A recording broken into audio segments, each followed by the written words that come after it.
ಬಂಟ್ವಾಳದ ಪಾಣೆ ಮಂಗಳೂರು ಹೊಸ ಸೇತುವೆಯಲ್ಲಿ ಮಧ್ಯರಾತ್ರಿ bike ಚಾಲನೆಯಲ್ಲಿಟ್ಟು bike ಸವಾರ ನಾಪತ್ತೆಯಾಗಿರುವ ಘಟನೆ ನಡೆದಿದ್ದು ಸದ್ಯ ಬೈಕ್ ಪೊಲೀಸರ ವಶದಲ್ಲಿದೆ. ಇನ್ನು ಸವಾರನಿಗಾಗಿ ಶೋಧ ಕಾರ್ಯ ಮುಂದುವರೆದಿದೆ. ಬೆಂಗಳೂರು ಮೂಲದ ವ್ಯಕ್ತಿಯೋರ್ವ ಪಾಣೆ ಮಂಗಳೂರು ಸೇತುವೆ ಬೈಕನ್ನು ನಿಲ್ಲಿಸಿ ನಾಪತ್ತೆಯಾದ ಘಟನೆ ಬುಧವಾರ ನಡೆದಿದ್ದು ನದಿಗೆ ಹಾರಿರುವ ಸಂಶಯ ವ್ಯಕ್ತವಾಗ್ತಿದೆ. ಮೂಲತಃ ಬೆಂಗಳೂರು ದಾಸರಹಳ್ಳಿ ನಿವಾಸಿ ಸತ್ಯವೇಲು ನಾಪತ್ತೆಯಾದ ಯುವಕ ಅಂತ ಹೇಳಲಾಗ್ತಿದೆ. ಬೆಂಗಳೂರು ಖಾಸಗಿ ಕಂಪನಿಯಲ್ಲಿ ಕೆಲಸ ಮಾಡ್ತಾ ಇದ್ದ ಯುವಕ ಅಂತ ಪೊಲೀಸರಿಗೆ ಪ್ರಾಥಮಿಕ ಮಾಹಿತಿ ಲಭ್ಯವಾಗಿದೆ.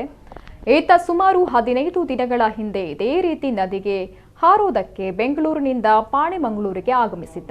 ಆದರೆ ಸ್ಥಳೀಯರು ಆತನನ್ನ ರಕ್ಷಿಸಿದ್ದು ಬಳಿಕ ಬಂಟ್ವಾಳ ನಗರ ಪೊಲೀಸರು ಆತನನ್ನ ಪೋಷಕರನ್ನ ಕರೆಸಿ ಕಳುಹಿಸಿಕೊಟ್ಟಿದ್ರು. ಆತನ ಬೈಕ್ ಬುಧವಾರ ಮುಂಜಾನೆ 4:30 ಸುಮಾರಿಗೆ ಪಾಣೆ ಮಂಗಳೂರು ಸೇತುವೆಯ ಮೇಲೆ ಮತ್ತೆ ಪ್ರತ್ಯಕ್ಷವಾಗಿತ್ತು. ಈ ಬಗ್ಗೆ ಸ್ಥಳೀಯರು ಪೊಲೀಸರಿಗೆ ಮಾಹಿತಿಯನ್ನ ನೀಡಿದ್ದಾರೆ.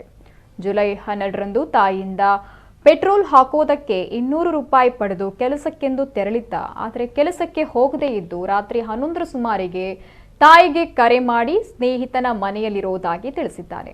ಇನ್ನು ಮೊಬೈಲ್ ಆನ್ಲೈನ್ ಗೇಮ್ ಮೂಲಕ ಸಾಕಷ್ಟು ಹಣ ಕಳೆದುಕೊಂಡಿದ್ದು, ಹೀಗಾಗಿ ಆತ ಈ ರೀತಿ ವರ್ತನೆ ಮಾಡ್ತಿದ್ದಾನೆ ಅಂತ ಪೋಷಕರು ಪೊಲೀಸರಿಗೆ ಮಾಹಿತಿಯನ್ನು ನೀಡಿದ್ದಾರೆ. ಇನ್ನು ಆತನ ನಾಪತ್ತೆಯ ಕುರಿತು ಬೆಂಗಳೂರಿನ ಸ್ಥಳೀಯ ಠಾಣೆಯಲ್ಲಿ ಪ್ರಕರಣ ದಾಖಲಾಗಿದೆ ಅಂತ ಬಂಟ್ವಾಳ ನಗರ ಪೊಲೀಸರು ತಿಳಿಸಿದ್ದಾರೆ.